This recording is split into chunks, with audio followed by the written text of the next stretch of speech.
সম্পর্ক হলো আমাদের জীবনের একটি আধার।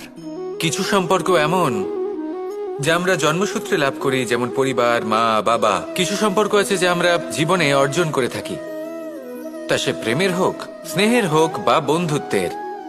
এই সকল সম্পর্ক লাভ করার বা গড়ে তোলার 5টি ধাপ রয়েছে। প্রথম ধাপ, কোনো ব্যক্তির সাথে আলাপ হওয়া, তার সাথে কথা বলা বা তাকে দেখা। দ্বিতীয় ধাপ, সে ব্যক্তিকে আমাদের ভালো লাগা। তৃতীয় ধাপ, আমাদের এটা চাইতে শুরু করা যে জীবনে এই ব্যক্তি যেন আমাদের বন্ধু হন, আমাদের জীবনে থাকেন, বা আমাদের কাউকে ভালোবেসে ফেলা আর এটা আমাদের ভাবা বা চাওয়া যে সেই ব্যক্তি যেন আজীবন আমার সাথে থাকেন, আমার জীবনে আমার সাথী হয়ে। চতুর্থ ধাপ, লাভ করা। এবার এই ধাপটি অনেক মানুষের পক্ষেই খুবই সরল হয়, বড়ই সরলভাবে নিজেদের সঙ্গীকে লাভ করে থাকেন। কিছু মানুষের জন্য এই ধাপ অত্যন্ত কঠিন হয়ে থাকে। অনেক প্রতিকূল পরিস্থিতির উপর জয়লাভ করে তারা সঙ্গীকে লাভ করেন, কিন্তু লাভ অবশ্যই করেন। এরপরে আসে পঞ্চম, অন্তিম এবং সবথেকে গুরুত্বপূর্ণ ধাপ। সেটা হলো সেই সম্পর্ক পালন করা। এটা হলো এমন এক বিষয় যা প্রত্যেক মানুষের শেখা উচিত। যদি ব্যক্তি নিজের জীবনে সম্পর্ক রক্ষা করতে শিখে যান, তবে প্রত্যেক সম্পর্ক তার জীবনকে স্বর্গ করে তুলবে। আসুন আর আমার সাথে ভালোবেসে বলুন, রাধা রাধা। যখন মানুষের মৃত্যু হয় তখন কি হয়? অনেক সংখ্যক মানুষ শোক পালন করতে চলে আসেন। যে ব্যক্তি মৃত্যু লাভ করেছেন তার অনেক বস্তু থাকে যেগুলো তার প্রিয়, যেগুলো তিনি ব্যবহার করেছেন।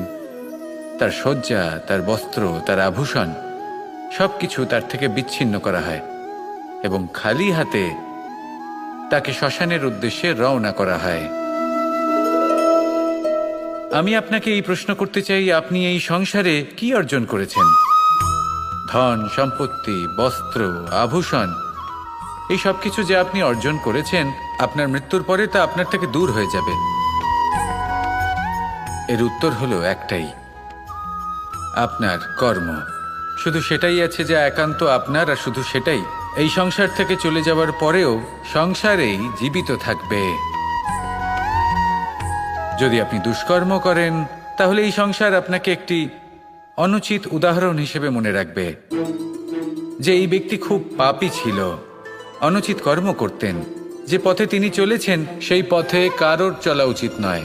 সেখানেই যদি আপনি সৎকর্ম করেন, তাহলে সংসার চিরকাল এটাই বলবে যে খুব ভালো মানুষ ছিলেন, সবাইকে ভালোবাসতেন, সবাইকে সাহায্য করতেন, আমার খুব প্রিয় মানুষ ছিলেন। এটাই হলো শ্রেষ্ঠ কর্ম। সেই জন্য জীবনে শুধুমাত্র ধন, সম্পত্তি, আভূষণ এই সব অর্জন করতে গিয়ে নিজের মনোনিবেশ করবেন না। শ্রেষ্ঠ কর্ম করুন। সংসার থেকে চলে যাওয়ার পরেও এই কর্মই এই সংসারে আপনাকে জীবিত রাখবে। আসুন আমার সাথে ভালোবেসে বলুন, রাধা রাধা।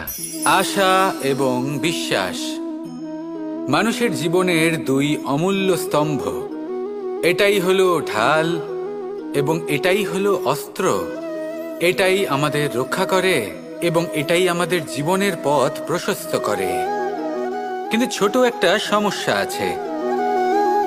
এবার যদি আপনি বটবৃক্ষের থেকে এই আশা রাখেন যে এ আমাকে ফল দেবে, তাহলে সেই আশা ভঙ্গ হওয়াই স্বাভাবিক। আর যদি আপনি বিশ্বাস করেন যে খেজুর গাছ আপনাকে ছায়া প্রদান করবে, তাহলে সেই বিশ্বাসও অবশ্যই ভঙ্গ হবে। তাহলে কি করা উচিত? চোখ বন্ধ করে যে কাউকে বিশ্বাস করার আগে বা যে কারোর থেকে আশা রাখার আগে নির্বাচন করুন যে কার ওপর বিশ্বাস রাখতে চান, কার ওপর আশা রাখতে চান। তবে আমি তো বলবো যে বিশ্বাস করতে হলে নিজের ওপর করুন, যে এই সংসারে এমন কোনো কাজ নেই যা আপনি করতে পারেন না। আর শুধু কর্ম করতে থাকুন আর ভরসা রাখুন ঈশ্বরের ওপর, যে উনি আপনার কর্ম দেখবেন আর আপনাকে আপনার কর্মফল অবশ্যই দেবেন, আপনাকে সাফল্য দেবেন। যদি আপনার বিশ্বাস অটল হয়, নিরন্তর পরিশ্রম করেন, তাহলে ঈশ্বর কখনোই আপনার আশা ভঙ্গ হতে দেবেন না। আসুন আর আমার সাথে ভালোবেসে বলুন, রাধা রাধা। আমাদের সকলের কাছে বৃক্ষ অত্যন্ত প্রিয়। আমরা সর্বদাই চাই এই বৃক্ষ যেন সবুজ থাকে, ফুলে ফলে ভরে থাকে, আমাদের ছায়া প্রদান করে, তা যেন সুস্থ থাকে, আমাদের ফল প্রদান করে। আর সেই জন্য আমরা প্রতিদিন সেই বৃক্ষকে জল প্রদান করি। কিন্তু কখনো ভেবে দেখেছেন যে জল তো আমরা বৃক্ষের গোড়ায় দিই, তারপরেও এই জল সেই বৃক্ষের প্রত্যেকটি পাতায় ঠিক পৌঁছে যায়? এটা কিভাবে সম্ভব? কিছুটা এরকমই হলো আমাদের কর্ম। যদি এই পৃথিবীতে থেকে শুদ্ধ মনে সৎকর্ম করেন, এই কর্ম সোজা ঈশ্বরের কাছে গিয়ে পৌঁছয়। যদি শ্রদ্ধা ভাব নিয়ে সমর্পিত হয়ে শুদ্ধ চিত্তে আপনি কাউকে সেবা করেন, তা সে মাতা পিতাই হোক, পরিবার হোক, গুরু হোক, পশুপক্ষী হোক বা সমাজ হোক, তাহলে সেটা সোজা ঈশ্বরের চরণে সমর্পিত হয়। সবসময় শুদ্ধ চিত্তে সমর্পিত হয়ে এবং মনে শ্রদ্ধা ভাব নিয়ে কর্ম করুন। ঈশ্বর নিজে থেকেই এর ফল আপনাকে প্রদান করবেন। আসুন আমার সাথে ভালোবেসে বলুন, রাধা রাধা। জীবনে সব থেকে বেশি মূল্যবান বস্তু কি? ধন, স্বর্ণ, মাণিক্য, আভূষণ? না, এই সব কিছু মিলিয়েও সময়ের এক মুহূর্তের সামনে মলিন হয়ে পড়ে। এক মুহূর্ত যা এক দরিদ্রকে রাজা করতে পারে, যা এক রাজাকেও দরিদ্র করতে পারে। একটি মুহূর্ত যা আপনার আত্মবিশ্বাসকে পর্বতের শিখরে পৌঁছে দিতে পারে, একটি মুহূর্ত যা আপনার অস্তিত্বকে গভীর সাগরে বিলীন করে দিতে পারে। একটি মুহূর্তের খেলা। সবসময় জীবনে সেই ব্যক্তিকে সম্মান করুন, শ্রদ্ধা করুন, যিনি আপনার জন্য সময় বের করে থাকেন। সবসময় সেই ব্যক্তির প্রতি নিষ্ঠাবান থাকুন, যেই ব্যক্তি খারাপ সময় আপনার পাশে দাঁড়িয়ে থাকে। এই সময় সব থেকে বেশি মূল্যবান। আসুন আমার সাথে ভালোবেসে বলুন, রাধা রাধা। পুরাণে আমরা দেখেছি যে মাতা পিতা কতটা মহান হতে পারেন। কিভাবে শ্রী গণেশ নিজের মাতা পিতাকে পরিক্রমণ করলেন এবং পরম পূজনীয় হয়ে উঠলেন। কিভাবে ভক্ত শ্রবণ নিজের অন্ধ মাতা পিতাকে তীর্থযাত্রায় নিয়ে যাবেন বলে নিজের কাঁধে ওনাদের বসালেন এবং বয়ে নিয়ে গেলেন। এরকম অনেক অমূল্য শিক্ষা আমরা লাভ করে থাকি পুরাণ থেকে। কিন্তু এসব কথা হলো পুরাণের কথা। কথা বলা যাক আমাদের জীবন নিয়ে। আমাদের এই জীবনে আমাদের মাতা পিতা কেন আমাদের কাছে এতটা অমূল্য? কেন আমরা ওনাদের এতটা ভালোবাসি? কেন আমরা ওনাদের এত সম্মান করি? আর কেনই বা ওনাদের এতটা সম্মান করা উচিত? মমতার কারণে। মায়ের মনের এক ধরনের মমতা, পিতারও এক ধরনের মমতা। এই দুইয়ের মমতা ভিন্ন, কিন্তু এনাদের দুজনের মমতার কেন্দ্রবিন্দু হলো ওনাদের সন্তান। মাতা মমতার কারণে সকালে তাড়াতাড়ি উঠে পড়েন, খাবার তৈরি করেন, এটা ভাবেন যে আমার সন্তান যেন অভুক্ত না থাকে। অন্যদিকে পিতা ইচ্ছে না থাকা সত্ত্বেও নিজের মমতাবোধের কারণে নিজের সন্তানের প্রতি কঠোর হন, তাকে জ্ঞান প্রদান করেন, শিক্ষা প্রদান করেন, কারণ উনি চান যে ওনার সন্তান যেন পরবর্তীতে উন্নতি করে, কখনো অভুক্ত না থাকে। এটাই হলো মমতা মাতা পিতার। আর এই মমতা সংসারের অন্য কোথাও আপনি পাবেন না। তাই সবসময় নিজের মাতা পিতাকে সম্মান করুন, ওনাদের ভালোবাসুন, যতটা ইচ্ছে ভালোবাসুন। আর এই ভালোবাসার সাথেই বলুন, রাধা রাধা। জীবনে যখন আমরা কোনো পরিস্থিতির সম্মুখীন হই, তখন আমাদের সামনে দুটো পথ থাকে।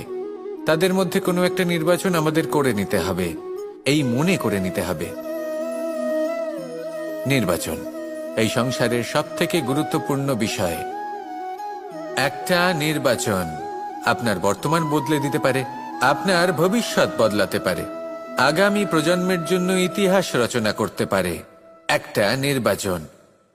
এবার দেখুন, যে পরিস্থিতি আপনার সামনে আছে, আপনাকে সেই পরিস্থিতির সম্মুখীন হতেই হবে, সেই কষ্ট সহ্য করতেই হবে, সেই মতোই কাজ করতে হবে। শুধু এই বিষয়টা নির্বাচন করতে হবে যে এই পরিস্থিতির সম্মুখীন হওয়ার সময় আমি কি দুর্বল হয়ে থাকব নাকি আমি শক্তিশালী হয়ে থাকব। এই নির্বাচন এই মনের মধ্যে করতে হবে। আর এই নির্বাচন হলো সবথেকে বেশি গুরুত্বপূর্ণ নির্বাচন। যদি নিজের মনকে শক্তিশালী করে তুলে সেই পরিস্থিতির সম্মুখীন হন, তাহলে কিছুই আপনাকে বাধা দিতে পারবে না। পূর্ণ নিষ্ঠার সাথে, সাহসের সাথে এই মনকে শক্তিশালী করে তুলুন, তাহলে কোনো সংকট আপনাকে না বাধা দিতে পারবে না ভাঙতে পারবে। আপনি নিজে সাফল্যের শিখরে পৌঁছতে পারবেন, আর এই মন প্রসন্ন হয়ে বলবে, রাধা রাধা। আমরা আমাদের জীবনের লক্ষ্য প্রাপ্ত করার জন্য কি না করে থাকি। আমরা ভাবনা চিন্তা করে থাকি, কত জ্ঞান অর্জন করে থাকি, তারপরে আমরা পরিকল্পনা করি আর প্রচেষ্টা করি। এবার প্রথম চেষ্টাতেই সাফল্য লাভ করব সেটা নাও হতে পারে, বরং ইতিহাস সাক্ষী যে প্রথমবার প্রচেষ্টা করে সাফল্য লাভ করার সম্ভাবনা অত্যন্ত কম। আর যে কোনো সফল ব্যক্তিকে দেখুন, আপনি বুঝবেন সেই ব্যক্তি বারবার প্রচেষ্টা করে, চেষ্টা করা থামায় না, তবেই সেই ব্যক্তি একদিন সাফল্য লাভ করেন। সেই জন্য আপনিও প্রচেষ্টা করা কখনো বন্ধ করবেন না, করতেই থাকুন। যখন আপনি প্রথমবার প্রচেষ্টা করেন তখন আপনি একা থাকেন, কিন্তু যখন আপনি দ্বিতীয়বার প্রচেষ্টা করেন তখন আপনার সাথে কিছু বিগত প্রচেষ্টার অভিজ্ঞতা থাকে। চেষ্টা করতে থাকুন, সাফল্য আপনার কাছে আসতেই চলেছে। আসুন আমার সাথে ভালোবেসে বলুন, রাধা রাধা। সুখ এবং দুঃখ এই দুই হলো আমাদের জীবনের অবশ্যম্ভাবী এবং গুরুত্বপূর্ণ অঙ্গ। আমাদের সকলের জীবনে কখনো সুখও আসে, আবার কখনো দুঃখও আসে। আমরা সবসময় ভাবি আমরা কিভাবে সুখ লাভ করব, কিভাবে আমরা দুঃখ থেকে দূরে থাকতে পারি। আর এই জীবনে যা কিছুই ঘটুক না কেন, সে সবকিছু আমরা সুখ এবং দুঃখের মাপদণ্ডে মেপে থাকি। এবার এখানে একটা ছোট্ট বিষয় আছে, এটা ভেবে দেখতে হবে যে কে আসলে সুখী ব্যক্তি। সুখী ব্যক্তি হলেন তিনি যিনি নিজের জীবনে নিজের কর্মের বিশ্লেষণ করে থাকেন, সেই বুঝে পদক্ষেপ নেন। উনি কি করতে চলেছেন সেটা উনি জানেন, আর যদি ওনার কোনো দোষ থাকে বা ভুল থাকে তাহলে সেগুলো শুধরে নিয়ে এগিয়ে চলেন। সেই জন্য উনি সুখী হন। অন্যদিকে যে ব্যক্তি দুঃখী, তিনি কি করেন? তিনি নিজের উপর নয়, অন্যের উপর নিজের নজর রাখেন যে তিনি কি করছেন, কিভাবে কর্ম করছেন। ওনারা অন্যের নিন্দা করেন, অন্যের সাফল্য দেখে ঈর্ষা করেন, ক্রুদ্ধ হয়ে যান, ওনাদের বাধা দিতে চেষ্টা করেন। সেই জন্যই তো ওনারা দুঃখী হন। এই সংসারে এমন অনেক ব্যক্তি আছেন যারা এই কারণে দুঃখী নন যে তাদের জীবনে দুঃখ আছে। তারা এই কারণে দুঃখ পান কারণ অন্যের জীবন অনেক বেশি সুখের। দেখুন, শেষ পর্যন্ত আপনাকে নিজের কর্মের প্রতি মনোসংযোগ করতেই হবে, অন্যের প্রতি নয়। কারণ আপনার জীবনে আপনার কর্ম হলো এমন একটা জিনিস যা আপনার নিয়ন্ত্রণে আছে। নিরন্তর চেষ্টা করতে থাকুন, নিজের কর্মকে বুঝতে শিখুন, শুধরে নিন, নিজেকে শ্রেষ্ঠ করে তুলুন। তখন সাফল্য নিজে থেকে আপনার কাছে আসবে, আর এই মন প্রসন্ন হয়ে বলবে, রাধা রাধা। এই সংসারে এমন কোন আবেগ আছে যা সবসময় কটু বলে মনে হয়, কিন্তু সবার শেষে এটি সব থেকে বেশি মধুর উপলব্ধি প্রদান করে, সব থেকে বেশি মধুর অনুভূতি প্রদান করে। উত্তর পেলেন? পেলেন না? আপনাকে একটা উদাহরণ দিই। যখন মাতা সীতাকে অপহরণ করা হয়েছিল তখন শ্রীরাম অপেক্ষা করেছিলেন 4 মাস পর্যন্ত। উনি খুঁজতে চেয়েছিলেন, কিন্তু উনি ওনার খোঁজ বন্ধ রেখেছিলেন। কল্পনা করে দেখুন ওনার কতটা যন্ত্রণা হয়েছিল। উনি শুধু অপেক্ষা করছিলেন, কারণ তখন বর্ষা ছিল। অনেক দিন পর্যন্ত সূর্যের আলো দেখা যায়নি। উনি জানতেন এরকম সময় বানর সেনার পক্ষে বনের মধ্যে পথ খোঁজা খুবই কঠিন কাজ হবে। সাগর পার করা অত্যন্ত কঠিন হয়ে দাঁড়াবে। তারা হয়তো বনের মধ্যে পথ হারিয়ে ফেলবে। উনি অপেক্ষা করলেন, আর এই অপেক্ষার ফল হিসেবে উনি কি লাভ করলেন? সাগরে সেতু নির্মাণ করলেন এবং মাতা সীতাকে সসম্মানে আবার ফিরিয়ে আনলেন। যদি শ্রীরাম অপেক্ষা না করতেন তাহলে হয়তো এই সব কিছু কখনোই সম্ভব হতো না। এটাই হলো শক্তি ধৈর্যের। এটাই হলো আমাদের কাছে শিক্ষা। এই ধৈর্যই প্রত্যেকবার আমাদের অত্যন্ত কঠিন বলে মনে হয়। ধৈর্য ধরা অত্যন্ত কঠিন, কিন্তু অবশেষে এটাই সব থেকে শ্রেষ্ঠ ফল দান করে, সব থেকে মধুর উপলব্ধি, সব থেকে মধুর অনুভূতি প্রদান করে। তাই ধৈর্য ধরে থাকুন, সব কিছু শুভ হবে। আর তখন এই মন প্রফুল্ল হয়ে বলবে, রাধা রাধা। এই সংসারে সব থেকে ভয়ানক এবং গভীর অন্ধকার কোনটা? সেটা যখন মেঘ সূর্যকে ঢেকে দেয় এবং সংসার অন্ধকারাচ্ছন্ন হয়ে ওঠে, নাকি তখন যখন সূর্যাস্তের সময় ঘনিয়ে আসে, সূর্য ঢলে যায় এবং এই সংসারে অন্ধকার ছেয়ে যায়, নাকি সেই অমাবস্যার রাত্রি যখন চতুর্দিকে ঘন অন্ধকার থাকে এবং চন্দ্রমার প্রকাশ কোথাও থাকে না? না, এই সংসারে সব থেকে বেশি ভয়ানক অন্ধকার হলো মানসিকতার অন্ধকার। মানসিকতা খুব গভীর একটা বিষয়। এই মানসিকতাই সত্যের রূপ ধারণ করে এবং আমাদের এই মানসিকতা এবং বিবেকে একটা সূর্য থাকে। যদি আমরা এটা জীবন থেকে বের করে ফেলি তাহলে নিরাশা, হতাশা, অসফলতা এর এমন এক ঘন অন্ধকারে আমরা ফেঁসে যাব যে তার থেকে বাইরে বের হওয়া প্রায় অসম্ভব ব্যাপার হয়ে দাঁড়াবে। বড়ই কঠিন হয় সেই সময়। সেই জন্য ইতিবাচক মনোভাব থাকা খুব প্রয়োজনীয়। এটা ভাববেন না যে এটা আমার সাথে কেন হলো, এই সমস্যা কেন এলো, ওই ব্যক্তি আমার সাথে এটা কেন করলেন। এটা ভাবুন যে আমি জীবনে যে পরিস্থিতিতে দাঁড়িয়ে আছি তার থেকে আমি ঠিক কিভাবে বাইরে বেরোতে পারবো। যতই ঘন অন্ধকার থাকুক না কেন, খুব ছোট একটা প্রদীপের প্রকাশ আমাদের পথপ্রদর্শক হয়ে দাঁড়াতে পারে। আর আমাদের জীবনে এই ছোট্ট একটা প্রকাশ হলো আশা। এই আশার একটি কিরণ আমাদের অত্যন্ত গাঢ় অন্ধকারেও পথ দেখাতে পারে। তাই এই আশাকে সবসময় মনে প্রজ্বলিত করে রাখুন। গাঢ় থেকে গাঢ় অন্ধকারের সাথে, কঠিন থেকে কঠিনতর সমস্যার সাথে লড়াই করুন, সামনে এগিয়ে চলুন, আর আমার সাথে ভালোবেসে বলুন, রাধা রাধা। একটি নৌকা বিশাল একটি সাগরে ভেসে চলে। কখনো যাত্রীদের বা কখনো বিশাল বস্তুকে নিজের সাথে বহন করে নিয়ে চলে, এক স্থান থেকে অন্য স্থানে পৌঁছে দেয়। এই নৌকা কখনো সাগরে আটকে পড়ে বা কখনো ডুবে যেতেও পারে, কিন্তু এই নৌকা তখন ডুবে যায় না যখন এর আশেপাশে অধিক মাত্রায় জল থাকে। এটা তখন ডুবে যায় যখন ও নিজের আশেপাশের থাকা জলকে নিজের ভেতরে প্রবেশ করতে দেয়। যখন আস্তে আস্তে এই জল প্রবেশ করতে থাকে, নৌকা ভারী হতে থাকে আর আস্তে আস্তে ডুবে যায়। এটা আমাদের কাছে একটা শিক্ষা। হতেই পারে আমাদের এই সংসারে, আমাদের জীবনে আশেপাশে অনেক বেশি মাত্রায় নেতিবাচক শক্তি থাকবে, ঈর্ষা থাকবে, বিদ্বেষ, ঘৃণা বা ভয় থাকবে, কিন্তু মনের এই নৌকা শুধু তখনই ডুববে যখন আপনি এই নেতিবাচক শক্তিকে নিজের ভেতরে প্রবেশ করতে দেবেন। মনে রাখবেন, এই নেতিবাচক শক্তিকে কখনো নিজের মনে প্রবেশ করতে দেবেন না। প্রবেশ করলেও তাহলে যেন সে সেখানে কোনো স্থান না পায়। শুধু এই বিষয়টা খেয়াল রাখলে আপনার মনের এই নৌকা জীবনের এই সাগরে সব সময় ভেসে থাকবে, আর এই মন প্রসন্ন হয়ে বলবে, রাধা রাধা। আপনারা সবাই একটা গাছের পাতাকে দেখুন। যতক্ষণ পর্যন্ত গাছের সাথে, মানে গাছের ডালের সাথে জুড়ে থাকে, সে সবুজ থাকে, বাতাসের সাথে সে নড়তে থাকে।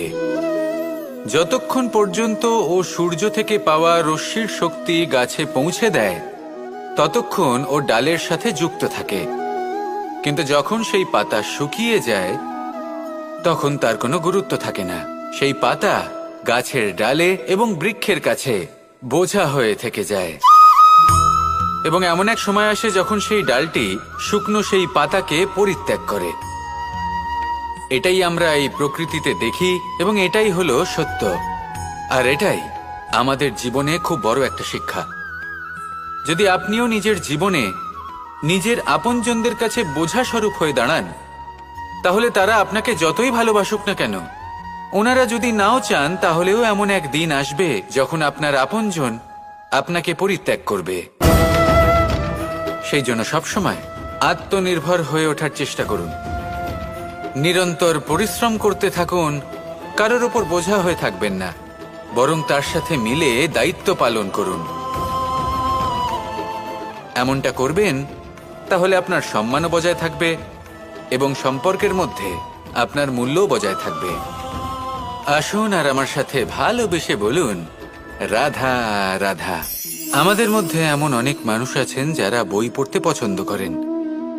অনেক মানুষ আছেন যারা ভিন্ন ভিন্ন রকমের কাহিনী পড়েন। এবার পড়তে পড়তে মাঝে এমন একটা অধ্যায় অবশ্যই আসে যা আমাদের হৃদয় স্পর্শ করে যায়। আমরা হৃদয় যন্ত্রণা অনুভব করি, তাও আমরা সেই কাহিনী শেষ পর্যন্ত পড়ি এবং তখন আমরা বুঝতে পারি যে সেই যন্ত্রণাময় অধ্যায়টি কেন এসেছিল, তার থেকে আমরা কি শিক্ষা পেলাম এবং আমরা অবশেষে লক্ষ্যেও পৌঁছলাম। কিন্তু যদি সেই যন্ত্রণাদায়ক অধ্যায়টিতে আপনি থেমে যান, আপনি যদি এটা ভাবেন যে আমি আর পড়তে পারবো না, তাহলে আপনি জানতেও পারবেন না যে পরবর্তীতে কি হতে চলেছে। এই মন দুঃখে ভরে উঠবে, মনে প্রশ্ন আসতেই থাকে যার উত্তর আমরা পাই না, নিজেদের লক্ষ্য বুঝতেই পারি না। এইভাবেই আমাদের জীবনেও যদি এমন কিছু হয় যা অত্যন্ত দুঃখজনক, যদি এমন কোনো কঠিন অধ্যায় আপনার জীবনে আসে, থামবেন না। তাহলে আপনার জীবনের কাহিনীর একটি যন্ত্রণাদায়ক দুঃখজনক অধ্যায় মাত্র। শেষ পর্যন্ত এই কাহিনীতে টিকে থাকুন, কর্ম করতে থাকুন। আপনি বুঝতে পেরে যাবেন যে এই কঠিন পরিস্থিতি আপনার জীবনে কেন এসেছিল। আপনি শিক্ষাও লাভ করবেন এবং লক্ষ্যও লাভ করবেন। আসুন আমার সাথে ভালোবেসে বলুন, রাধা রাধা। যখন আমরা মৌন থাকি তখন আমরা কতটা শক্তি ব্যয় করি, বিন্দুমাত্র নয়। সেখানেই যখন আমরা রুষ্ট হই তখন আমরা কতটা শক্তি ব্যয় করি। আমাদের রক্ত গরম হয়ে ওঠে, চোখ থেকে যেন অগ্নিবর্ষা হয়, আমরা চিৎকার করতে থাকি, জোরে কথা বলি, কখনো কখনো আমরা অনুচিত কর্ম করে বসি। সবকিছুই ক্রোধের বশে করি। এবার এই ক্রোধকে মৌনতায় পরিণত করতে হবে। এই কাজটা চোখে দেখা যায় না, এই কাজ সরল নয়, এই কাজ হলো অত্যন্ত কঠিন এবং এই কাজই শ্রেষ্ঠ। সেই ব্যক্তি শক্তিশালী নন যিনি কথায় কথায় ক্রুদ্ধ হয়ে যান, কথায় কথায় যিনি আক্রমণ করেন। আজ্ঞে না, সব থেকে বেশি শক্তিশালী ব্যক্তি হলেন তিনি যিনি নিজের ক্রোধকে মৌনতায় পরিবর্তন করতে পারেন, যিনি শান্ত মনে পরিস্থিতিকে বোঝেন, তার আকলন করেন আর তারপর বিবেকের দ্বারা সিদ্ধান্ত নেন। তিনি হলেন সব থেকে শক্তিশালী ব্যক্তি। তাহলে সেই ব্যক্তি হয়ে উঠুন আর আমার সাথে ভালোবেসে বলুন, রাধা রাধা। এই শুকনো পাতাটিকে দেখুন, নিষ্প্রাণ হয়ে পড়েছে। কোনো একটা সময় এই পাতাটি একটা গাছের ডালে ছিল। সেই গাছ ওর লালন পালন করত। যখন যখন বাতাস বইত, এই পাতায় কম্পন দেখা দিত, মনকে প্রফুল্ল করে তুলত। কোনো একদিন এই পাতা গাছের ডাল থেকে ঝরে পড়ে গেল। নিঃসন্দেহে ও নিজের স্বাধীনতা পেল, কিন্তু আস্তে আস্তে শুকিয়ে গেল, নিষ্প্রাণ হয়ে গেল। দেখুন, আমি এই কথা বলছি না যে স্বাধীনতা অনুচিত, কখনোই না। কিন্তু যে কোনো পরিস্থিতিতে স্বাধীন হতে চাওয়া এটা নিশ্চিতরূপে অনুচিত। আমরা যদি আমাদের জীবনে পরিবারের গুরুত্ব ভেবে দেখি, তাহলে এই পরিবারে যতই মতভেদ থাকুক না কেন, যতই মনোমালিন্য থাকুক না কেন, যতই বিবাদ থাকুক না কেন, এই সব মিটিয়ে নেওয়া অত্যন্ত প্রয়োজনীয়। সেই সবকিছু সমাপ্ত করা অত্যন্ত প্রয়োজনীয়। কখনো এই পরিবারকে ভাঙতে দেবেন না, কখনো এই পরিবার থেকে দূরে চলে যাবেন না। এই পরিবার হলো আমাদের জীবনের একটা অমূল্য সম্পদ, অমূল্য এক আশ্রয়, যা এই সংসারে হয়তো কোথাও আপনি পাবেন না। তাই একে আগলে রাখুন। ভেবে নিন আপনি পাতা আর আপনার পরিবার সেই গাছ। আসুন আমার সাথে ভালোবেসে বলুন, রাধা রাধা। জ্যোতিষ একটা বিদ্যা, এ হলো একটা বিজ্ঞান। যে নক্ষত্র দশায় আপনি জন্মগ্রহণ করেছেন, যে স্থানে আপনার জন্ম হয়েছে, এগুলো আপনার জীবনের দিশা স্থির করার ক্ষেত্রে গুরুত্বপূর্ণ ভূমিকা পালন করে। কিন্তু যে রাশিতে আপনি জন্ম নিয়েছেন আর আপনার যা নাম স্থির হয়েছে, সেটা আপনার ভবিষ্যৎ নির্ধারণ করবে তা আবশ্যক নয়। রা দিয়ে রাম এবং রা দিয়ে রাবণ, এই দুজনের রাশি সমান ছিল, কিন্তু একজন নিজের শক্তির দুর্ব্যবহার করলেন। স্বর্ণ লঙ্কার অধিপতি রাবণ, চতুর্দিকে বিজয়ী হওয়া সেই ব্যক্তি নিজের পতনের সম্মুখীন হলেন। শ্রীরাম রাবণকে বধ করলেন। শ্রীরাম, যিনি নিজের কর্ম দ্বারা, নিজের পরিশ্রম দ্বারা ঈশ্বর উপাধি লাভ করেছিলেন, 14 বছরের বনবাস ভোগ করলেন, আর যখন বিপদে পড়লেন তখনও নিজের রাজ্যের সাহায্য নিলেন না। বনের মধ্যে নিজে বানর এবং ভাল্লুকদের নিয়ে একটি সেনাবাহিনী গড়ে তুললেন এবং রাবণকে তার কুকর্মের শাস্তি দিলেন। তাই সর্বদা এটা মনে রাখবেন, আপনার খ্যাতি, আপনার ভবিষ্যৎ আপনার কর্ম নির্ধারণ করে, আপনার রাশি নয়।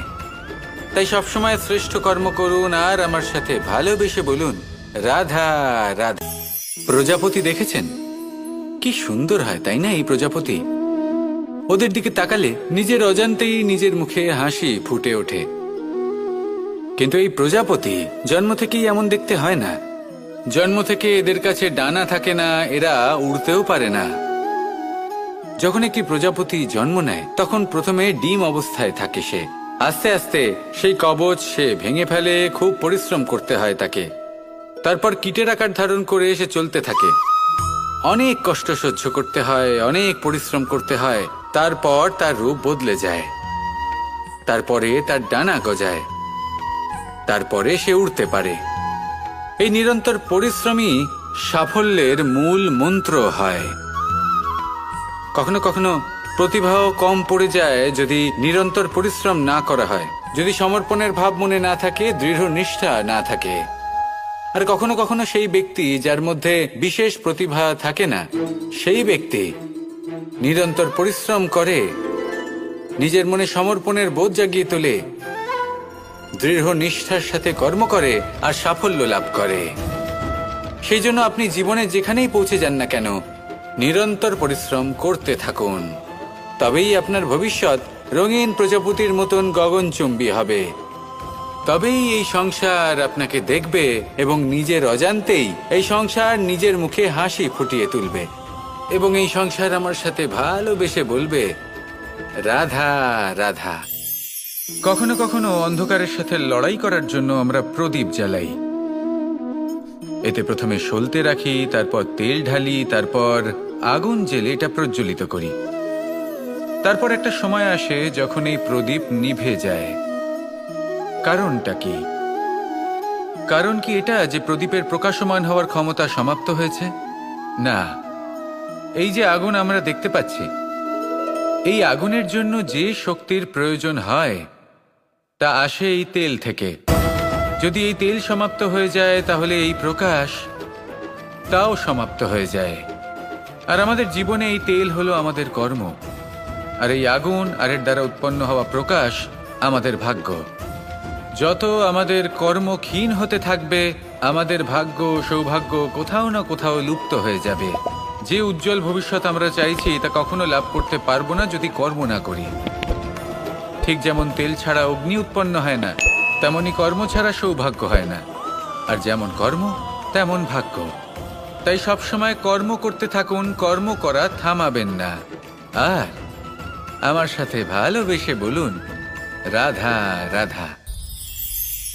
মুক্তোর এই মালা দেখতে কত সুন্দর হয়, তাই না? যিনি ধারণ করেন তাকেও এটা শীতলতা প্রদান করে। আর যে ব্যক্তি দেখে তার চোখও এই দৃশ্য দেখে শান্তি উপলব্ধি করে। কিন্তু ভাবুন, যদি এমন কিছু হয় যে সুতো দ্বারা এই মুক্তোর মালা তৈরি হয়েছে সেটা কেউ ছিঁড়ে দেয়, তাহলে এই মুক্তোর মালা ছিঁড়ে যাবে আর সমস্ত মুক্তো মাটিতে পড়ে যাবে, ছড়িয়ে পড়বে। তখন কি আমরা এটা ভাববো যে এটা তো মাটিতে পড়ে থাকা বস্তু, এটা আমি তুলবো না? ভাববো না, তাই না? আমরা নিচু হয়ে একটা মুক্তো কুড়িয়ে নিই এবং আবার এদের সুতোর মধ্যে প্রবেশ করাই। কেন? কারণ এই মুক্তো হলো বহুমূল্য। এতে কোনো সন্দেহ নেই যে এই মুক্তো হলো বহুমূল্য। কিন্তু এর থেকেও অনেক বেশি বহুমূল্য হলো আমাদের জীবনে আমাদের সম্পর্ক, আমাদের বন্ধু বান্ধব। এই সম্পর্কেও কখনো কখনো বিবাদ হয়, মনোমালিন্য হয়, এগুলোও ছড়িয়ে যায়। আর সেই সময় এই মুক্তোর মতোই নত হয়ে আমাদের এই সম্পর্কগুলিকে হাতে তুলতে হবে, এদের জুড়তে হবে, এদের আগলে রাখতে হবে, কারণ এদের থেকে বহুমূল্য আর কিছুই নেই।